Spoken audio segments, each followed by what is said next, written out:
매일 말씀 묵상 시작하도록 하겠습니다. 함께 예수의 이름으로 나는 일어서리라 찬양하겠습니다.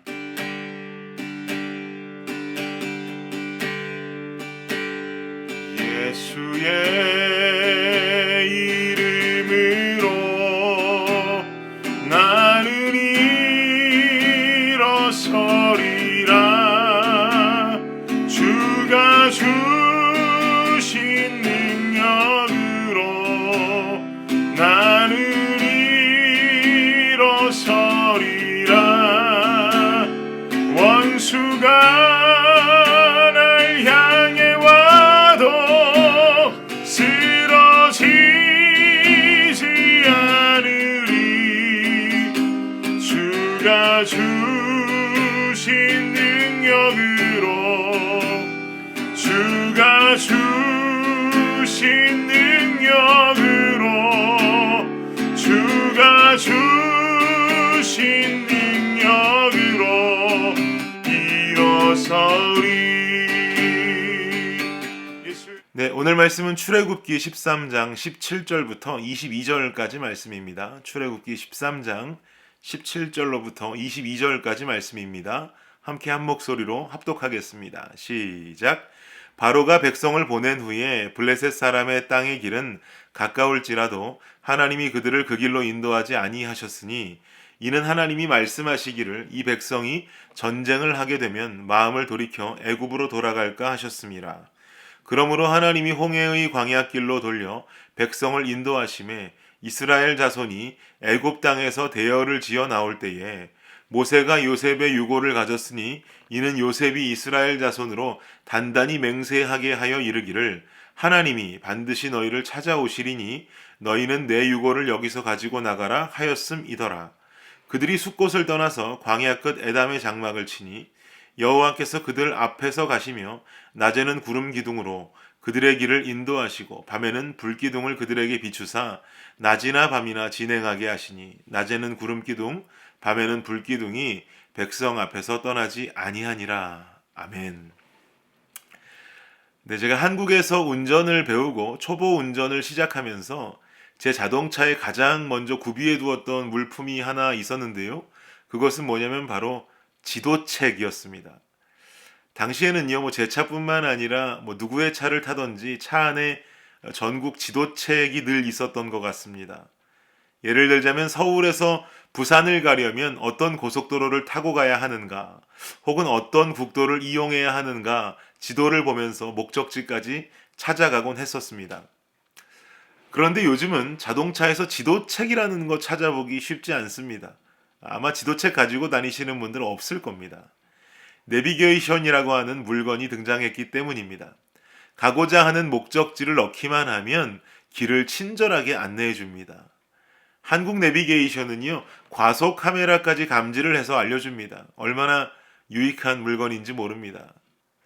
그런데 요즘은 그나마도 내비게이션이라는 물품조차 차 안에서 찾아보기가 힘듭니다.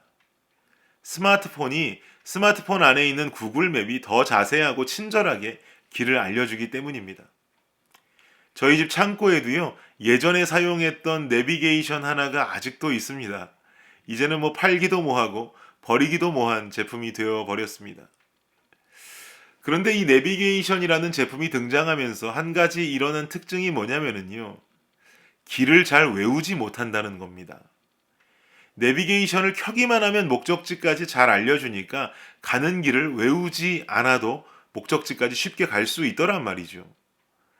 그런데 이것이 주는 폐해 한 가지는 같은 길을 가도 같은 목적지를 가도 뭔가 불안해서 길을 외우지 못하니까 내비를 꼭 켜야만 하는 습관이 생기게 됩니다. 그런데요, 생각해보면 예전에 지도책을 보고 다니고 인터넷에서 약도를 뽑아서 길을 찾아다니던 그 시절에는요, 그렇게도 길이 잘 외워졌습니다. 실수로 고가를 올라가 보기도 하고요, 삥삥 돌기도 하고요, 잘못된 길로 들어갔다가 헤매기도 하고요. 그러다 보면은요, 다음부터는 실수가 적어지고 결국 머릿속에 올바른 약도가 정확하게 외워지게 됩니다. 참 재미난 현상이죠. 헤매기도 하고 실수하기도 하면서 목적지로 가는 동안에 일어난 사건들로 제대로 된 길이 머릿속에 자리 잡는다 이 말입니다.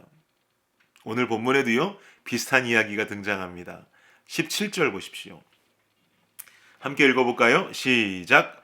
바로가 백성을 보낸 후에 블레셋 사람의 땅의 길은 가까울지라도 하나님이 그들을 그 길로 인도하지 아니하셨으니 이는 하나님이 말씀하시기를 이 백성이 전쟁을 하게 되면 마음을 돌이켜 애굽으로 돌아갈까 하셨습니다. 아멘.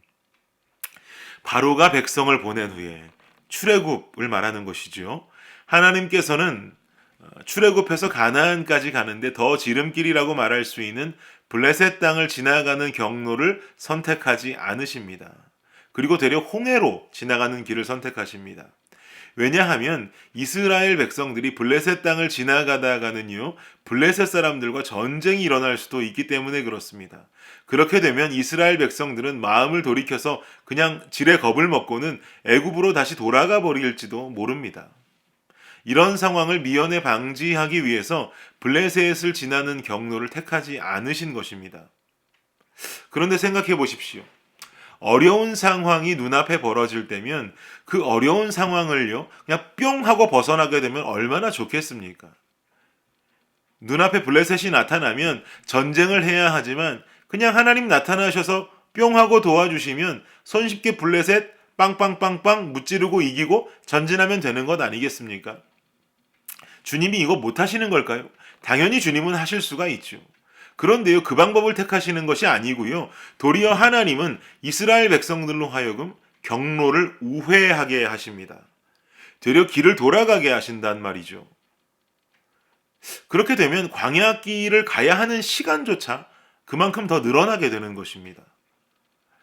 우리 주님께서 그냥 나타나셔서 블레셋을 그냥 빵빵빵 무찔르셔도 되는데, 손쉽게 무찌르고 그냥 이스라엘 백성들 전진시키셔도 되는데 굳이 이스라엘 백성들의 경로를 우회시키시면서까지 그 광야에서 더 시간을 두고 계신 이유는 무엇일까요, 여러분? 바로 백성들이 우회하면서 광야에서 보내야 하는 더 길어진 시간 속에 하나님께서 만들기 원하셨던 것은요, 바로 하나님과 이스라엘 백성들 간의 스토리입니다. 무슨 말입니까? 지도책을 보면서 잘못된 길을 들어가서 한참을 헤매보기도 하고 고가도로를 올라타는 바람에 원치 않는 길로도 들어가 보고 좌회전인데 우회전을 하고 우회전인데 좌회전을 하면서 좌충우돌 어려움을 겪으면서 고생해 보니까 진짜 길이 어디인지 머릿속에 딱 하고 외워졌던 것처럼 이런 좌충우돌 험난한 이야기, 실수의 이야기가 하나님과 이스라엘 백성 간의 스토리로 필요했단 말입니다. 그래야지만이 제대로 된 길이 어디인지를 알 수 있고 어떻게 가야 하는지를 제대로 알고 길을 걸을 수 있단 말입니다. 저는 확신하기를요. 그래서 하나님께서는, 그러한 이유로 하나님께서는 블레셋을 지나게 하시면서 블레셋 빵 무찌르고요. 다른 이방 민족의 땅을 지나게 하시면서 그 민족도 빵 하고 무찔러 버리시고 하면서 이스라엘 백성들을 이렇게 쉽게 목적지로 이끌지 않은 것입니다. 그렇기 때문에 이스라엘 백성들도 끝까지 가나안을 향해서 포기하지 않고 전진한 것입니다.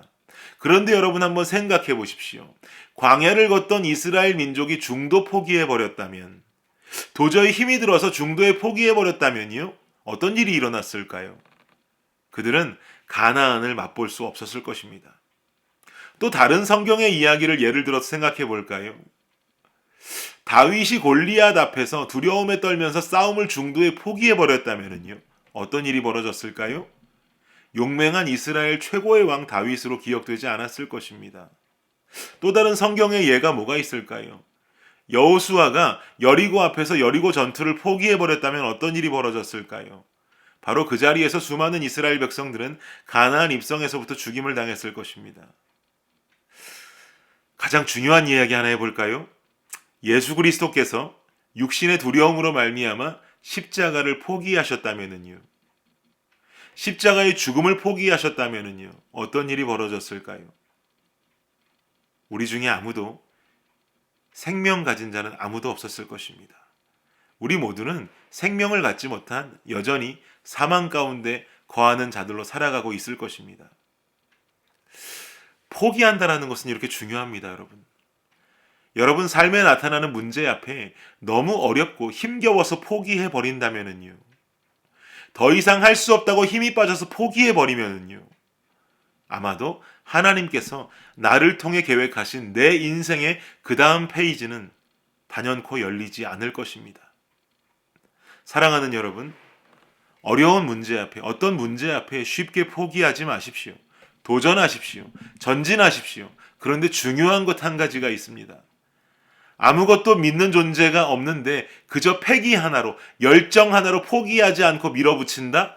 여러분, 이것을 한마디로 줄이면 뭐라고 하는지 아십니까? 따라해 보시겠습니까? 깡다구. 깡다구라고 합니다. 그런데요, 여러분, 분명히 믿는 존재가 있고 그분을 의지해서, 믿는 존재를 의지해서 내가 내 인생을 밀어붙이고 전진한다, 포기하지 않는다. 이것을 한 단어로 줄이면 뭐라고 하는지 아십니까? 이것도 따라해 보십시오. 믿음. 네, 맞습니다. 믿음이라고 말합니다. 하나님을 믿는 믿음으로 주님을 의지해서 포기하지 않고 전진하는 인생을 살아가야 한다는 것입니다. 누가요? 예수를 믿는 그리스도인이라면 그렇게 살아야만 합니다. 오늘 본문 마지막 절이 제가 지금 드린 이야기를 동조하듯이 기록이 되어 있습니다. 21절 말씀 보십시오. 22절까지 보겠습니다. 함께 읽겠습니다. 시작. 여호와께서 그들 앞에서 가시며 낮에는 구름 기둥으로 그들의 길을 인도하시고 밤에는 불 기둥을 그들에게 비추사 낮이나 밤이나 진행하게 하시니 낮에는 구름 기둥, 밤에는 불 기둥이 백성 앞에서 떠나지 아니하니라. 아멘. 인생의 문제 앞에 포기하지 않고 전진할 때 우리에게 가장 중요한 전제 조건은 바로 낮에 나를 인도하시는 구름 기둥, 밤에 나를 인도하시는 불 기둥이 존재하고 있다는 사실입니다. 이런 구름 기둥과 불 기둥이 함께 하실 때 열정으로 전진하면서 길을 잘못 들고 혹은 시간이 지체되고 중간에 사고가 나고 길을 헤맨다 할지라도요, 전혀 문제될 것 없습니다. 왜요?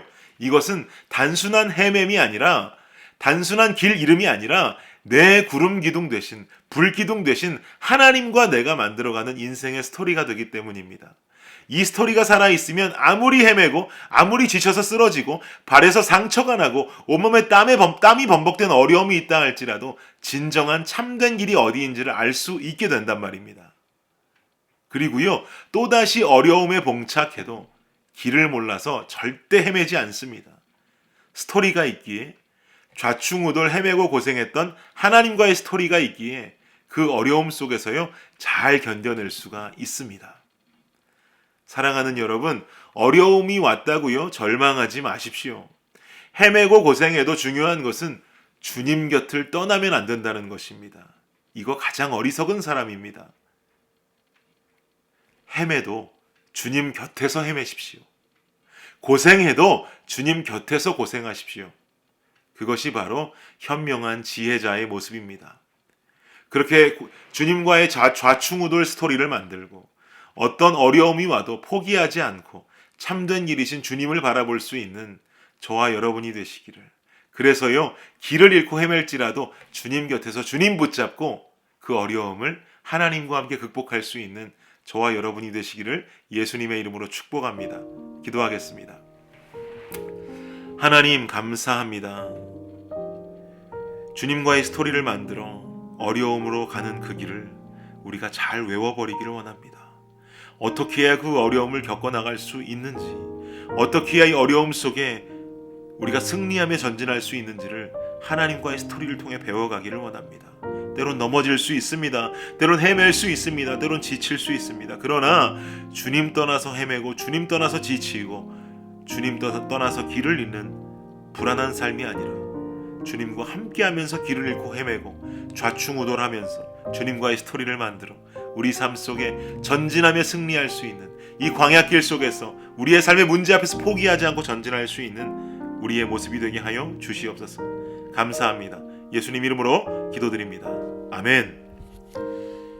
수요일 기도 제목으로 함께 기도하도록 하겠습니다. 구역장들을 위해서 구역원들을 잘 돌볼 수 있도록 섬김을 통해 은혜와 복을 받도록 기도해 주시기 바랍니다. 마지막으로 선교사님을 위해서 기도하실 때에 하이티의 박동환 선교사님, 알래스카의 이홍래 목사님, 그리고 D국의 김재문 선교사님과 이국의 새벽이슬 선교사님을 위해서 이 시간 간절히 기도하도록 하겠습니다. 기도합니다.